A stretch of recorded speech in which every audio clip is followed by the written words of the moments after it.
no, etc. Get all those things away, please. All right, last section in Unit 3. We skipped through 3.6, talked to Mrs. Jones, and it just seemed like that was something that was better to take care of next year rather than this year. Doesn't really fit in well with the stuff that that we're doing in Algebra 2. It really kind of breaks the flow. I've never really liked covering piecewise functions in here. So, maybe at the end of the year, if we have some additional time, we'll touch it briefly, and then you'll see it next year. But not necessary for us to do it this year. So our last topic then is graphing linear inequalities in two variables. I think, given the fact that you guys have already worked with lines a whole bunch in this, graphing lines in this unit, this is the easiest section because it comes on top of already knowing how to do this stuff pretty well, and it doesn't really add very much to what you've already been doing. Only slightly different from things you've already been practicing. So first of all, before we get into graphing linear inequalities in two variables, let's start off just asking ourselves, if I have a linear inequality in two variables, which just looks like that, right? It's an inequality involving both x's and y's. Now, they don't have to be x's and y's, but usually for us they are, right? We want to determine, if I'm given some options here, let's just look at A and B, how about? We want to determine if these two ordered pairs are solutions or not. And why are they ordered pairs? Well, because I've got two different kinds of variables, right? I've got x's and y's. And so for a point to be a solution of this inequality, we have to include values of both of the two variables that show up in the inequality, right? X's and y's. And so we write that as an ordered pair. How would we know in part A, if the ordered pair x equals 7, y equals 4 is a solution of this inequality? What would we do? How could we tell? Plug it in. Exactly. In the same way that if you guys solve an equation on a test and you want to know before you hit submit if you got it right, what do? You solve an equation on a test. How can you know before you even enter the answer if you got it right? What can you do? Plug it in, just check it, right? See if it is a solution by checking it to see if it works in the original statement. Could be an equation, could be an inequality, right? Either one. So in this case, we'll just try both of these. Let's try this first one, 7, 4. I'm going to plug it into my inequality. What number am I plugging in for y? 4. Okay, so I get 4 is greater than or equal to negative 2 times my x value. What am I plugging in for x? 7 plus 9. Okay, and I'm going to put a little question mark over that because we don't know if it's true or not yet, right? Okay, so we get 4 is greater than or equal to what number on the right? Negative 2 times 7 is negative 14 plus 9 is what? Negative 5. Okay, is that true or false? Is 4 greater than or equal to negative 5? That's true, isn't it? Yeah, that is true. So this is a solution.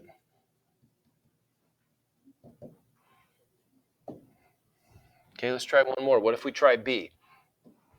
Same thing. I'm going to plug x equals negative 1 and y equals 3 into my original inequality, and that's going to give me 3 is greater than or equal to negative 2 times negative 1 plus 9. So 3 is greater than or equal to positive 2 plus 9 is 11. True or false? False. So this is not a solution.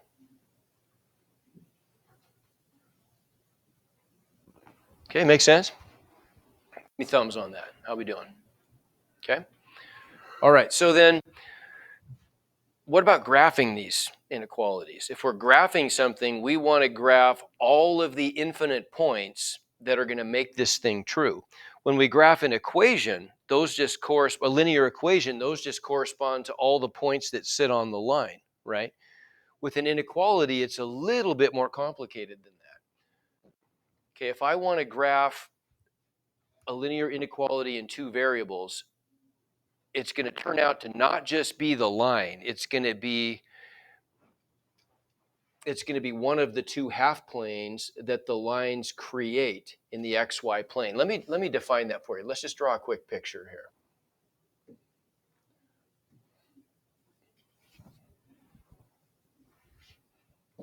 If this is the xy plane and I graph some line in the xy plane, we'll just call that line L. Well, the line is infinitely long, right? The plane is infinitely big, but what does that line do to the plane?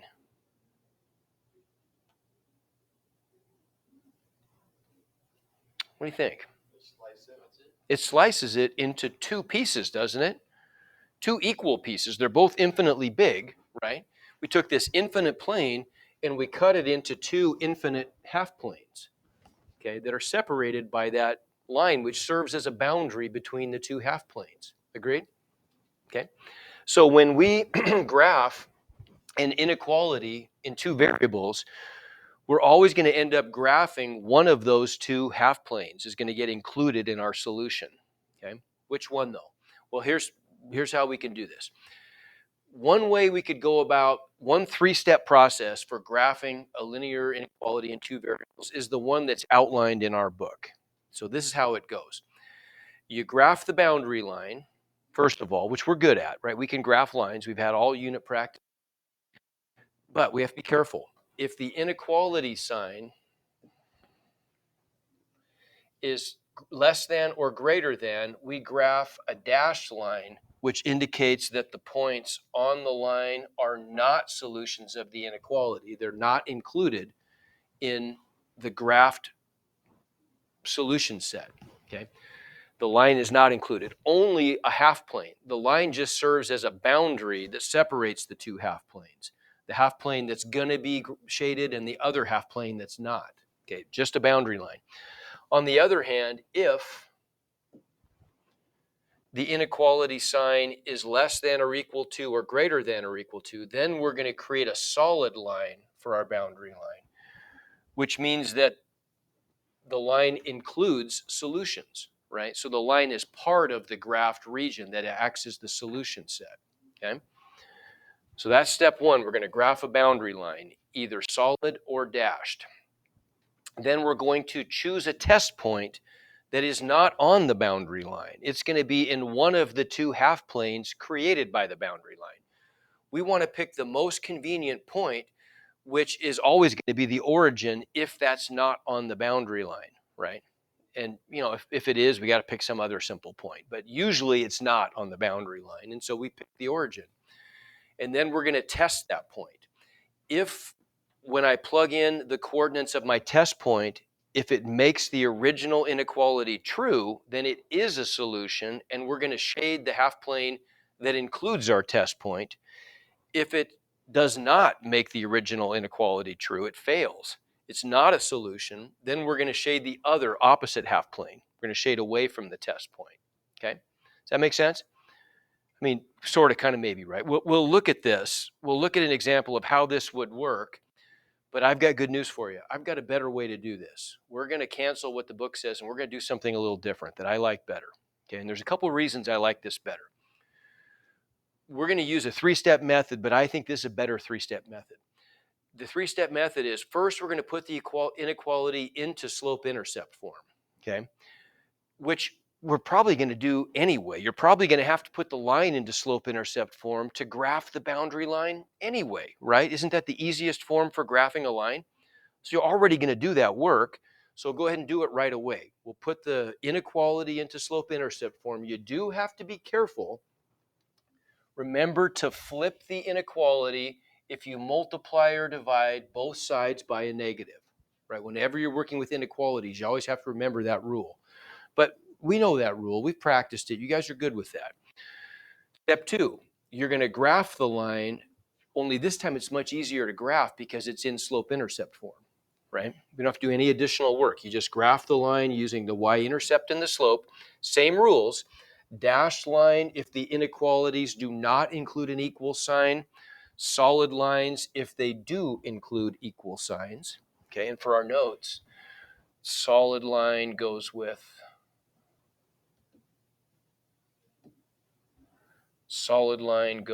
the inequalities that have equal signs, right? And then the third step, you don't have to pick a test point when you do it this way. You're going to shade above the line if you have greater than or equal to signs in your inequality, and you're going to shade below if you have less than or equal to signs. So the direction of the inequality tells you whether you're shading above or below the boundary line, which half plane gets shaded. You don't have to worry about picking that test point. Okay, so let's look at an example of how this works. So how about this guy? Okay, put the inequality, we're going to use our second method. And by the way, this is not in the textbook, right? And so I'll put these notes up immediately after class today. Want to see this, right? If you want to go back and reference these 3 steps, you can take a picture right now if you want, if you just want to have it on your phone. But I'll put it up there so you just go to my instructional notes for today and it'll be right there, okay? So let's try this one. Step 1, put the inequality into slope-intercept form. Done. It's already in slope-intercept form. So that one, in this case, taken off the table. Graph the line. Okay, it's in slope-intercept form, right? So you tell me then, what is the slope of our line? 2/3. And what's the y-intercept? Okay, well then how do we graph this? I mean, we always graph by plotting 2 points and connecting and extending. So where's the first point? Where do I start? -1 on the y-axis. Good. So there's our anchor point. Now we've got to create a second point. How? Okay, we're using our slope triangle, aren't we? Right. So we're going to rise by 2 and run by 3. Good. Create a second point.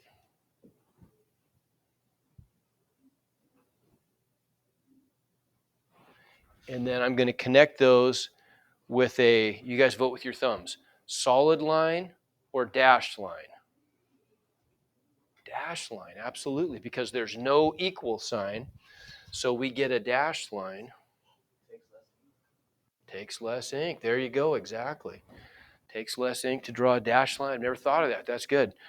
And then am I going to shade above or below? What's it going to be? I guess above or below. Which way?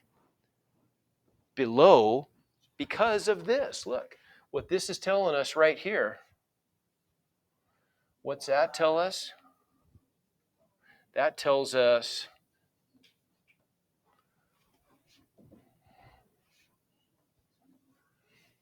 shade below. Think about why that is. What is this really saying? We want the y values that are less than mx plus b, our boundary line, right? The y values less than our boundary line. Is y the vertical or the horizontal variable in the xy plane? Vertical. So what is y being greater than would mean above or below?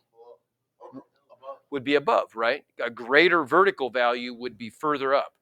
Y being below would correspond to less than, wouldn't it? Right? So in this case, we want the y values less than, which means we are going to shade below. So we just pick a random point on our line, and we know we're going to shade that half plane that's below. If it was less than or equal to, would it be below 2? It still would be, but the only difference is we'd have a solid boundary line. Okay. So then in this case, we end up with this being our solution. It's all of the infinite points that populate this half plane below the boundary line. Okay, thumbs up or down. Are points on the boundary line solutions in this case? No, good, because it's a dashed line, right? So points on the boundary line are not part of the shaded region. They're not solutions, but they're just part of the boundary is all, right, between the two half planes. Okay, give me thumbs so far. How are we doing? Okay.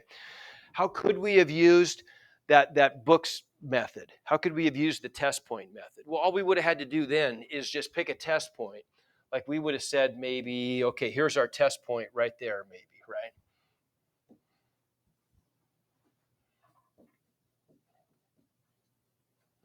our test point would have coordinates 0, 0, right?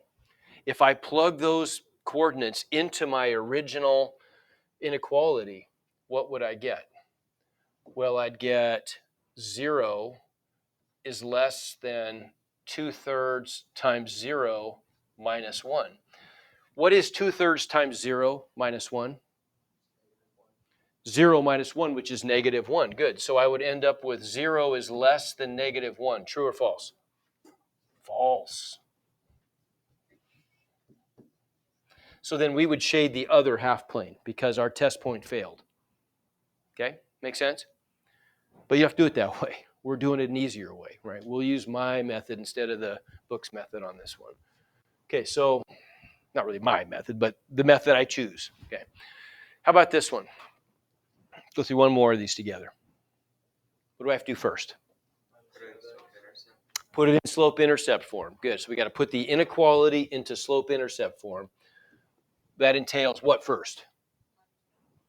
Okay, good. Subtract 5x. We got to subtract that x term away because we're trying to get the y by itself on the left. Those guys cancel. So I get what's left is 3y. Do I have to flip the inequality here? Nope. How come? Because I divided by a positive, which is fine. Now, if I had divided by -3, if that had been a -3, then I'd have to flip that inequality, right? Okay. Less than or equal to. Okay, do I want to write that as 12 minus 5x or -5x plus 12? Good, because we want to put this into slope-intercept form, which means the x term comes first. Okay, last step to isolate the y. Divide by 3. Okay, now I could divide the whole side by 3, but that's not really what I want to do. I mean, I could start there, but then I've got to split that common denominator up into separate fractions, don't I? So let's just start that way. Let's not even write it as a common denominator. What should I do instead? Yeah, divide them individually by 3, exactly. Divide each term individually by 3. So those guys cancel, and I get y by itself is less than or equal to something times x plus b, right? mx plus b. Well, what's my m going to be in this case? What number is being multiplied by x? -5/3. Exactly. Okay, now when I have a negative fraction and I'm talking about a slope, where does the negative have to go, on the top or bottom? It's got to go on the top. Good. So then that's going to go right here. And then what's b? 4. There you go. Piece of cake, right? So now to graph my boundary line, where do I start? 4. And my slope triangle is telling me to rise by how much? -5. So rising by -5 looks like going down 5. And then running by +3. So I run to the right by 3. Remember, the run is always positive. The only thing that can change is the rise could be positive or negative, but the run is always positive. Okay? So we create our second point, solid or dashed boundary line, solid. So then our points on the boundary line solutions, yes, they are, good. And I'm shading in which direction? I got to go to the slope intercept form of my line, right? And that's telling me what? Shading below. I'm going to pick a point on my line and shade below, which puts me into this half plane, doesn't it? Okay, give me thumbs. Make sense? Piece of cake, right? Okay, now let's look real quickly at one oddball. What about that one? You look at those and you think, oh, dang it, that doesn't follow the plan, right? That one's not a normal line. That makes it easier, though. The lines that are x equals a number or y equals a number are the easiest ones to deal with because they're simple. They're always just horizontal or vertical. So my boundary line here is going to be the line x equals 2. Show me with your arms, vertical or horizontal. That's vertical, isn't it? For sure, because all the x values are going to be 2, which means that they're going to line up vertically. Okay. It has an x-intercept of 2, which also implies it has to be vertical, doesn't it, to cut through the x-axis. Solid or dashed boundary? Okay, now the old rule doesn't apply here, above or below, because we're talking about a vertical line, right? So I got to think a little differently about this. Okay, now what does this tell me? Instead of above or below, x is the horizontal variable, right? So what x values being greater than my boundary line means I'm shading to the right or the left of that vertical line. To the right, exactly. So we would just pick a point on my line, shading in that direction, and I end up with that. Okay, good. All right, so now in Desmos, I want to show you how to use Desmos, but don't do it. Only use it to test things because you will not have it on the test. Next unit, we're going to use Desmos in a way where you will get to use it on a test to graph inequalities, but not this unit. But I'll show you now, just so you have access to it. Okay, so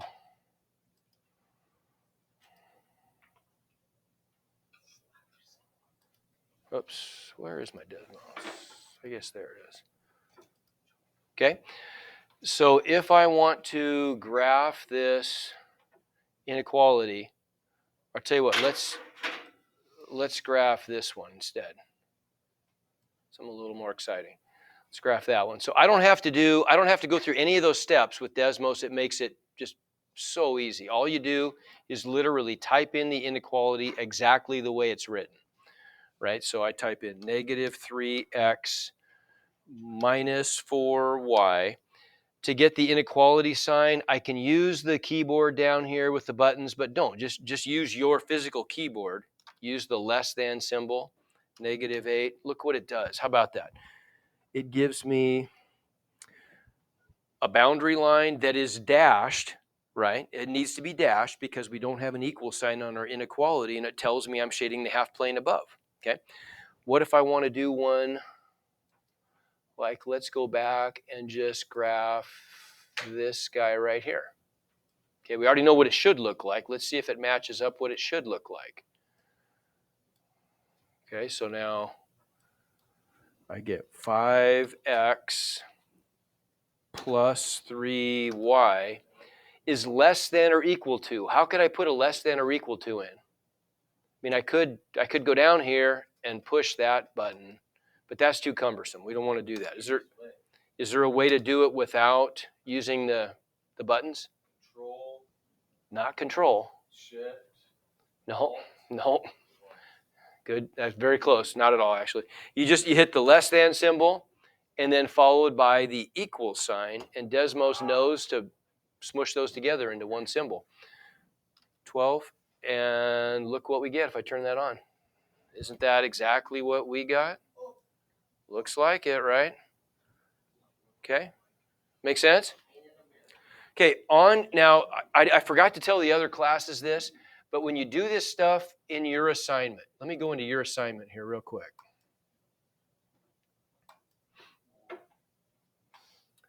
Like when we go into your assignment,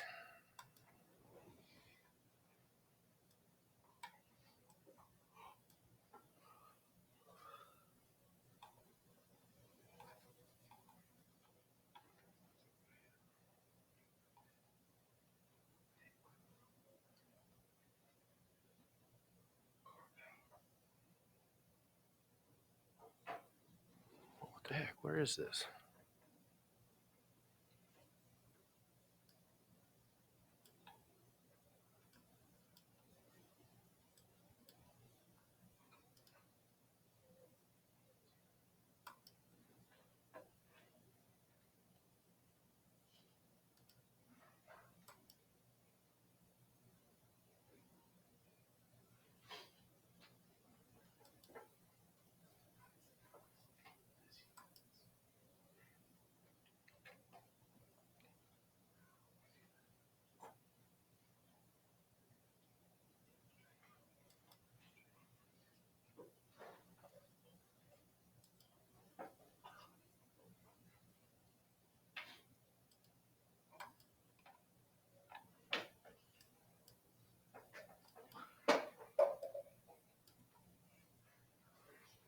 There it is.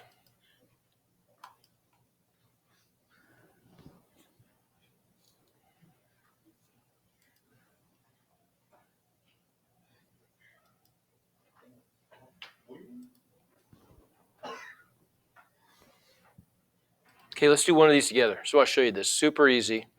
Like if we want to do a problem like that guy, x is less than 6, right? There's what we're trying to graph. I go into the graphing tool, and I'm going to choose line.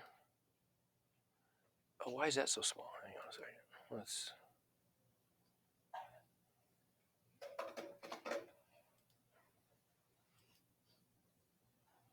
Okay. There we go. Okay, I'm going to graph a line. My boundary line is x equals -5. So how would I graph that line? X equals -5. It's a vertical line. So I just need to pick 2 points. I would start off with the x-intercept, -5. So right there. And then I just need to pick some other point that's vertical, right? That's it. Okay, now this is x is less than, not less than or equal to. So I want a dashed boundary line. How do I do that? I click the dash line right there. There you go, right? And now I've got a dashed boundary line. Okay, I want to shade to the left or the right of that line. To the left. So how do you suppose I do that? The paint bucket. And I'm just going to dump the paint to the left, and there it is. And that's, I got it right. Okay, how about that? Make sense? Okay, have at it. I'm done. What do you know?